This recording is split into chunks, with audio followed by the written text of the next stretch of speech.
নমস্কাৰ মৰমৰ ছাত্ৰ ছাত্ৰীসকল আৰু শ্ৰদ্ধাৰ অভিভাৱকসকল। আমি ইতিমধ্যে আমাৰ প্ৰথমটো ভিডিঅ' ইউটিউব যোগে আপোনালোকলৈ আগবঢ়াইছোঁ। আজি আমি তাৰ পিছৰ খণ্ডত দশমমান শ্ৰেণীৰ যিটো আমি প্ৰথম পাঠ বিজ্ঞানৰ যিটো প্ৰথম পাঠ আমি আলোচনা কৰিছিলোঁ যে ৰাসায়নিক সমীকৰণৰ তাৰ দ্বিতীয় খণ্ডটি আপোনালোকলৈ আমি আগবঢ়াবলৈ বিচাৰিছোঁ। আশা ৰাখিছোঁ আপোনালোকে ভিডিঅ'টো সকলোৱে উপভোগ কৰিব আৰু আগন্তুক সময়ত আমাৰ যিবোৰ এই পদক্ষেপ যাতে আৰু উন্নত মানৰ কৰিব পাৰোঁ তাৰ বাবে আপোনালোকে প্ৰয়োজনীয় দিহা পৰামৰ্শ আগবঢ়াব। আহক আজি আৰম্ভ কৰোঁ। প্ৰথমেই চাওঁ এটা যিটো সংযোজন বিক্ৰিয়া, ৰাসায়নিক বিক্ৰিয়াৰ যিসমূহ প্ৰকাৰ, সেই প্ৰকাৰবিলাকৰ প্ৰথমে আমি চাওঁ সংযোজন বিক্ৰিয়া। এতিয়া সংযোজন বিক্ৰিয়া কি হয় আমি চাওঁ যে ইয়াত এই বিক্ৰিয়াবিলাকত এটা বা দুটা মৌল বা যৌগ লগ লাগি এটা নতুন মৌল নহয় এটা যৌগৰ সৃষ্টি হয়।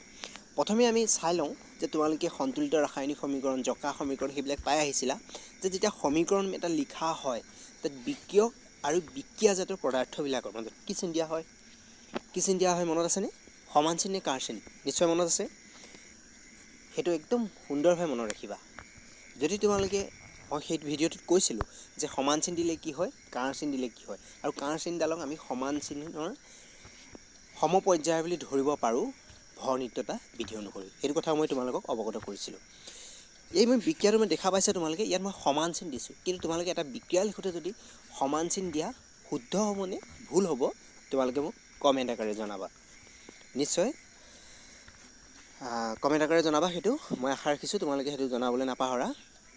এতিয়া প্ৰথমে চোৱা, ইয়াত কাৰ্বন আৰু অক্সিজেন লগ লাগি কাৰ্বন ডাই অক্সাইড হৈছে। আৰু এটা আছে যিটো CaO প্লাছ H2O লিখা আছে আৰু CaOH2। তোমালোকে প্লাছ দিয়া কি কাৰণে দিয়া হয় আগতে কৈছিলোঁৱে, মই সমীকৰণ লিখোঁতে মই কৈছিলোঁৱেই। এতিয়া ইয়াত তোমালোকে চোৱা যে CaO এইটো হৈছে পোৰা চূণ। তাত যেতিয়া পানী দিওঁ তাত CaOH2 অৰ্থাৎ শীতলিত চূণৰ উৎপত্তি হৈছে। যেতিয়া তোমালোকে এই বিক্ৰিয়াটো সংঘটিত কৰিবা তোমালোকে একদম সহজতে যেতিয়া ঘৰত চূণ গলোৱা, মা দেউতাই চূণ গলোৱা দেখিছা চাগৈ, তাত যেতিয়া পানী দি দিয়ে চূণত, যেতিয়া বজাৰৰ পৰা যিবিলাক গোটা যিবিলাক চূণবিলাকত তাত যেতিয়া পানী দি দিয়ে, দিয়াৰ লগে লগে পাত্ৰটোত যথেষ্ট পৰিমাণে তাপ উৎপন্ন হয় আৰু বুৰবুৰণি কাঢ়ি যায়। তোমালোকে চূণ গলোৱাৰ পিছত কিছু সময়ৰ পিছত সেই পাত্ৰটোত যদি হাত ৰাখি চোৱা তেতিয়া গম পাবা যে তাপ যে উৎপন্ন হয় বুলি কৈছোঁ সেই তাপটো তোমালোকে অনুভৱ কৰিব পাৰিবা। আৰু সেইবাবেই সংযোজন বিক্ৰিয়াবিলাকক তাপৱৰ্জী বিক্ৰিয়া হিচাপেও গণ্য কৰা হয়, যিহেতু ইয়াত তাপ উৎপন্ন হয়। ইয়াৰ পিছতে আমি চাওঁ বিযোজন বিক্ৰিয়া। যে এই বিযোজন বিক্ৰিয়াবিলাকক সংযোজন বিক্ৰিয়াৰ বিপৰীত বুলি গণ্য কৰা হয়।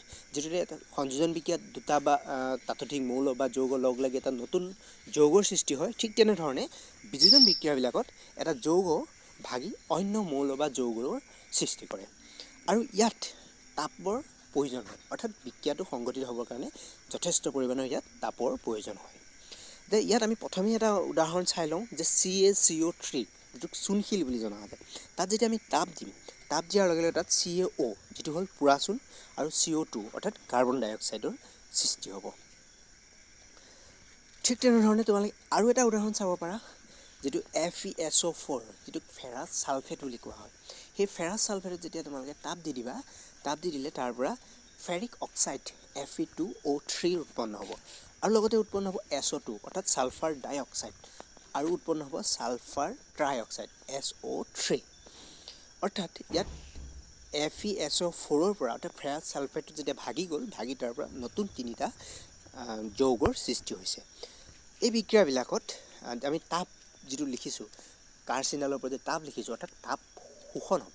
যে বস্তুটো ভাঙিবৰ কাৰণে বা যৌগটো ভাঙিবৰ কাৰণে ইয়াত তাপ আমি বাহিৰৰ পৰা দিব লাগিব, আৰু সেই তাপখিনি কি কৰিব যে সেই বিক্ৰিয়াটোত যেতিয়া সংঘটিত হ'ব, সংঘটিত হওঁতে সেই যৌগটোৱে সেই তাপখিনি শোষণ কৰি ল'ব আৰু সেই নিজকে ভাঙি অন্য যৌগলৈ ৰূপান্তৰিত কৰিব। আৰু সেইবাবে যিবিলাক বিযোজন বিক্ৰিয়াবিলাকক তাপগ্ৰাহী বিক্ৰিয়া বুলি কোৱা হয়। যিহেতু ইয়াত তাপ শোষণ হয় সেইবাবে ইয়াত তাপগ্ৰাহী বিক্ৰিয়া বুলিও কোৱা হয়।